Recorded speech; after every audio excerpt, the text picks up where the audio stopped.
নমস্কার বন্ধুরা, আমি আরিয়া আইরিস চলে এসেছি তোমাদের সাথে নতুন একটি গল্প শেয়ার করতে। এতদিন শরীরটা খুবই খারাপ ছিল বন্ধুরা, ওই জন্য আমি কোনো ভিডিও দিতে পারিনি বা কোনো গল্পই করতে পারিনি। তো আজকে একটু শরীরটা ঠিক আছে এবং আমি সত্যি কথা বলতে ভালো করে রেস্টও নিতে পারিনি, কারণ আমার ছুটি ছিল না, স্কুলে আমি ছুটি পাইনি। একটা দিনই আমি ছুটি নিয়েছিলাম, সেদিনকে আমি ডক্টর দেখাতে চাই, সেদিনকে আমি ছুটি নিয়েছিলাম, বাট আর কোনো ছুটি পাইনি। আমি 2 দিন ছুটি চেয়েছিলাম, কিন্তু আমাদের স্টাফ কম থাকার জন্য ছুটি দেয়নি স্কুল থেকে। তো ম্যাম বলেন যে স্কুলে আসতে হবে, ওদের স্কুল কন্টিনিউ করতে হয় আমাকে। এবং আমি কনভারসেশন ক্লাসটা নিইনি, ওই জন্য আমাদের স্কুলে 2টো পার্টে ক্লাস হয়। কনভারসেশন ক্লাস করাতে হয় বাচ্চাদের সাথে, রীতিমতো ওই সময়টা পুরো কনভারসেশন চলে, ওদের প্রচুর রাইমস আছে, সব রাইমস চলে। অ্যান্ড আরেকটা হচ্ছে রাইটিং পার্ট থাকে আমাদের। তো আমি কদিন রাইটিং পার্টই নিয়েছি, কনভারসেশন করাতে পারিনি। এবং বাড়িতে যে গান প্র্যাকটিস করা, সেই গানও প্র্যাকটিস করতে পারিনি। নিজের কথা বলা এত আস্তে আস্তে হয়ে গেছে যে আমি নিজের গলা নিজেই চিনতে পারি না, যে আগে কি গলাতে আমি কথা বলতাম এত জোরে জোরে, আর এখন এত আস্তে আস্তে কথা বলি। যে এর মধ্যে অলরেডি 2বার ডাক্তার চেক আপ হয়ে গেছে, আর একবার যাব। তো আমাকে একটু ক্ষমা করে দেবেন যে আমার গলাটা ভীষণই খারাপ। তাও আমি চেষ্টা করছি নিজের মতো করে বলার।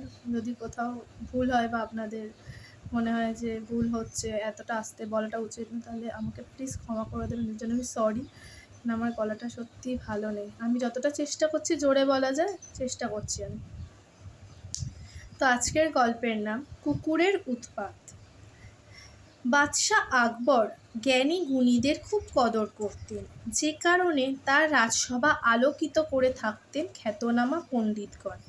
আবুল ফজল হলেন সম্রাট আকবরের তেমনই একজন খ্যাতমান মন্ত্রী। তিনি যেমন গম্ভীর প্রকৃতির লোক, তেমনই কাজের মানুষ। একদিন আবুল ফজলের মতো পণ্ডিত মানুষেরও ইচ্ছা হলো তিনি বীরবলকে জব্দ করবেন।